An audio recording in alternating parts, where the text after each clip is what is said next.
This is a new broadcast edition of CARI Think Tank's Conversation, in this special occasion with worldwide known Professor Francis Fukuyama. And to talk with him, it's our Francis, in this case, Francisco de Santibañes, our Secretary-General of this Council of Foreign Relations, also known as CARI. Francisco, your stage. Okay, thank you, Guillermo. Professor Fukuyama, to start with, maybe to have your comments, some initial comments about what's taking place now, no? There is a lot of discussion starting right now regarding how the world will look after coronavirus. There are some analysts who believe that this is going to fundamentally change the international system, domestic politics. There are others who are stating that this is going to accelerate some trends that we were already observing, no? Among them, technological change and the elimination of jobs related to this, growing nationalism, strategic competition between the United States and China. So what are your initial views about what's going to happen?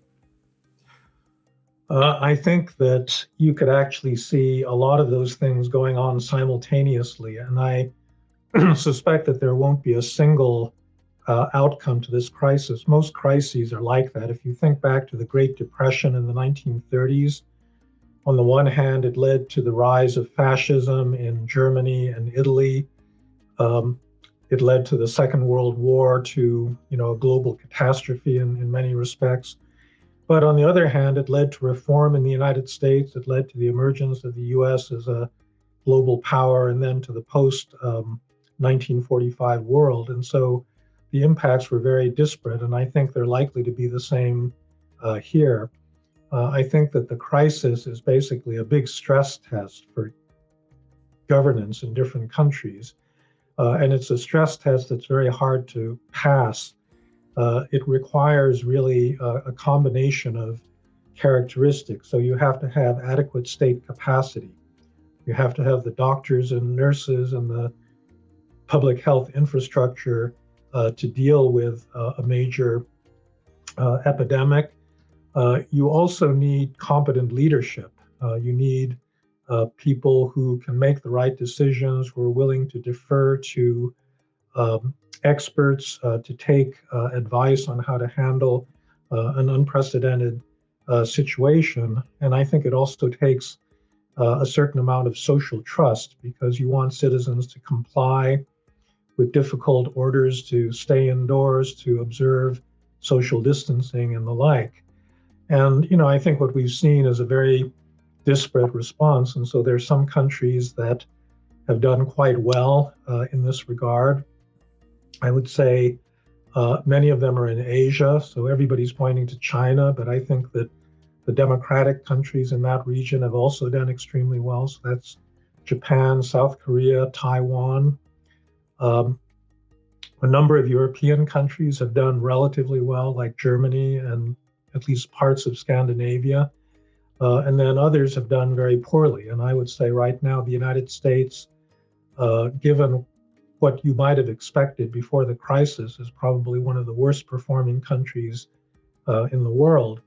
And so I think, those differences in performance are probably going to persist as we get into the economic crisis that will persist, I think for possibly even longer than the medical crisis persists. It seems to me that there are at least two narratives about what's happening. A more nationalistic one related to what we have seen in the war with Trump, Putin, Bolsonaro, other more populist nationalist leaders. But there is also a liberal view in the sense that you can explain the crisis we are living because of the lack of competence and management that some of these leaders have provided to their societies during a crisis, no? So we may look back to the 90s, to the early 21st century, in terms of the importance that the liberal order, democratic societies gave to technocratic expertise in terms of international institutions. But my question is, if there is a return of a liberal view about international politics and domestic politics, there are some lessons that liberalism should learn from the past mistake it makes or not, and that explains why leaders like Trump, Bolsonaro, and others have emerged in the last decade? Well, that's a that's a question that has much deeper roots than the current crisis. In the developed world, we've been experiencing this populist upsurge that really came to everybody's attention with the election of Trump and the Brexit vote in 2016, and then the turn that had happened in Hungary and Poland, the rise of populist parties in other European countries, and then the rise of Bolsonaro in Brazil. But I think that those had to do with much longer standing issues, really having to do, I think, with globalization. In many ways, I think that populist upsurge was a delayed reaction to globalization. Now, there's a couple of distinctions I think you have to make. I mean, one thing that all populists, I think, hold in common with each other is an attack on elites and a certain charismatic style of leadership. But there's a big divergence between the right-wing and the left-wing populists. So Latin America, by and large, has experienced left-wing populism. That's Hugo Chavez and Maduro and Evo Morales and so forth. AMLO in Mexico is another variant of that. These people do not emphasize ethnicity or race particularly. They are not particularly discriminatory in who they regard as the people. They're more based on the poor and social class. But what you've seen among the right-wing populists is an emphasis on national identity that's usually rooted in a certain ethnic group. So, for example, in Hungary, Viktor Orban says that Hungarian national identity is based on Hungarian ethnicity, which is very problematic in a liberal society because not everybody in Hungary is ethnic Hungarian. And similarly, there's a religious version of that in India under Prime Minister Modi, who is trying to shift the Indian Republic's national identity from a liberal, multi-ethnic, multi-religious one to one based on Hinduism. Bolsonaro, I think, is a kind of unique phenomenon in Latin America, where you have actually one of these right-wing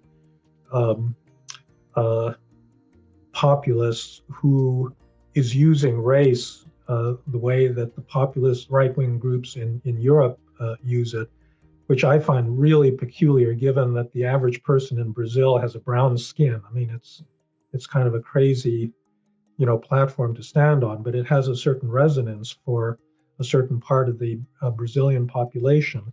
And that right-wing populism, I think, is not just driven by economic inequality and globalization, or it's driven in a slightly different way, because for the right-wing populists, the real issue is immigration or migration, that they're worried that massive migration is going to overwhelm the dominant ethnic group in the country, is going to change the nature of the country, and it's going to ultimately change the country's identity.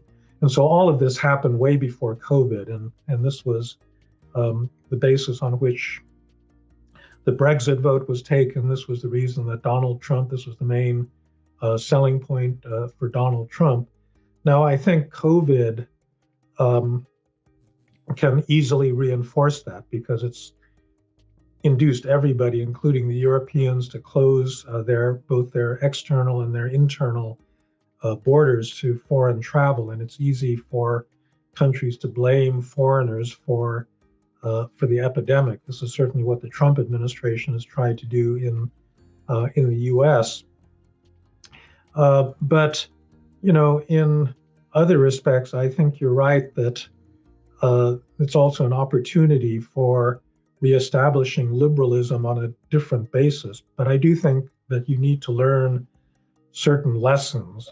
First of all, I think we simply went in for too extreme a version of globalization. Essentially, companies, businesses were putting efficiency ahead of every other consideration, for example, in supply chains. And I think one of the things that the epidemic has demonstrated is that in many areas, the world simply became overdependent on one country, China, which politically is turning out to be not the most dependable partner. And so this rethinking had begun before COVID. That actually one of the really the only part of Trump's foreign policy agenda that I think received broad support in the United States was his trade war against China, trying to disengage from that kind of excessive dependence. This has come up all over the world, including in your country, in Argentina, in terms of the Belt and Road Initiative and the infrastructure projects that China has been sponsoring, because in many developing countries, there are too many of these projects. They were negotiated under not particularly favorable terms. And now that everybody is facing a massive recession and downturn in the economy, the debts are not repayable. And that's why there have been all these demands to renegotiate the terms and so forth. And so I think that aspect, this free flow of capital around the world that had been associated with the earlier liberal international order, is probably one of the things that's going to be rethought very quickly. I remember many years ago when I was one of your students that you once told us that maybe culture was the most important factor to understand the success of a country, but it's also the most difficult to change. No? Mm-hmm. So that's why we should focus more on policy making and institutions. Right. And then, of course, you have done a lot of work about institutions. Mm-hmm. But something that was interesting for me, that's reading your last article for Foreign Affairs, seems to me that you give a lot of importance to leadership, to political leadership. That maybe has something to do with the experience of the US in the last years, the coronavirus crisis. But I would like to hear what are your views about this point, political leadership. Well, I never thought leadership was unimportant. I think that there are many countries whose behavior you can only explain in terms of either good or bad leadership. And I think that the coronavirus crisis is demonstrating that. There isn't much of a correlation between whether you're a democracy and whether you're doing well or poorly in the crisis, because you have some dictatorships that are doing well and others that are doing poorly. And similarly, you have some democracies that are doing well and others that are doing very poorly.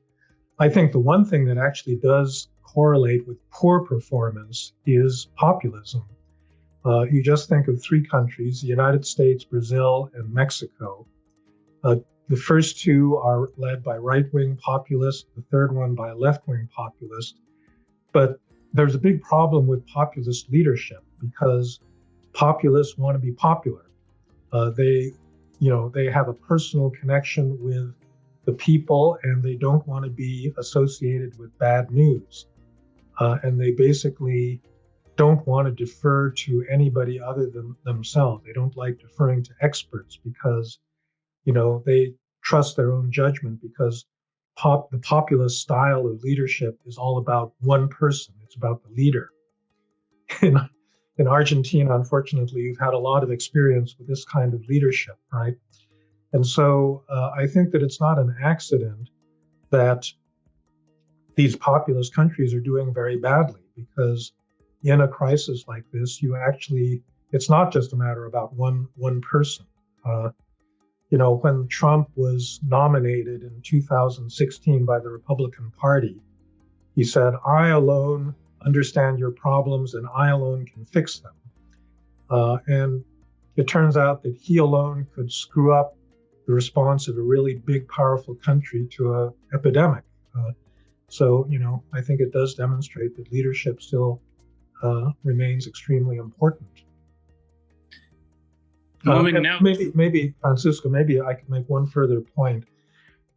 I don't know if you remember this from my lectures, but I really don't like presidential systems. And I've come to dislike them more the older I've gotten. It seems to me that the American presidential system worked as a kind of historical accident.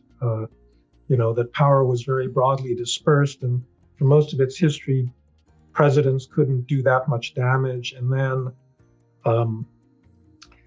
and then we got lucky. During the Civil War, during World War II, we had very good, competent presidents elected.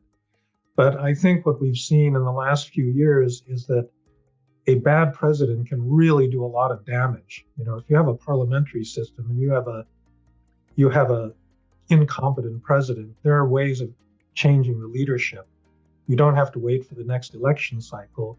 But unfortunately, you're locked into this, rigid system when you have a presidential system.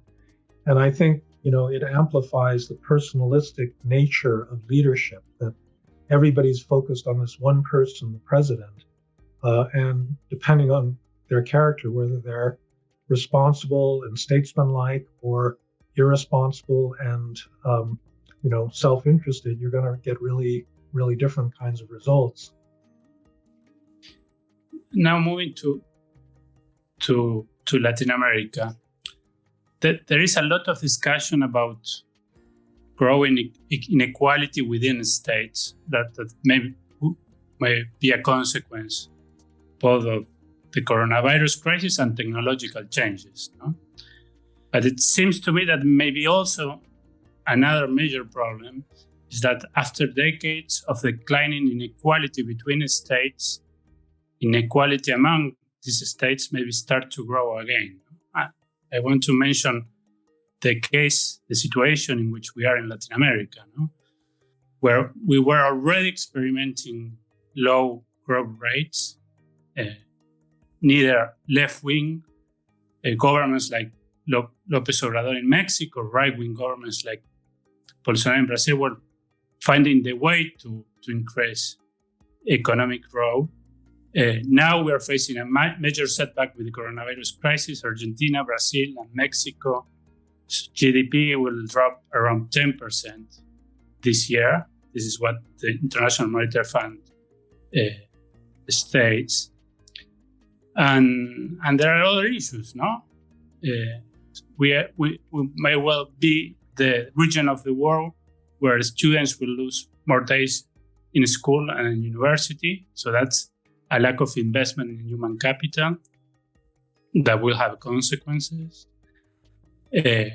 Lack of trust in institutions. We have seen, we see that on polls, but also in the streets in Chile, Bolivia, and many countries of the region.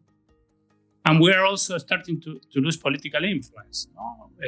Next year, South America won't have any representative at the UN Security Council. The US is having, for the first time, its own candidate for the Inter-American Development Bank. Yeah.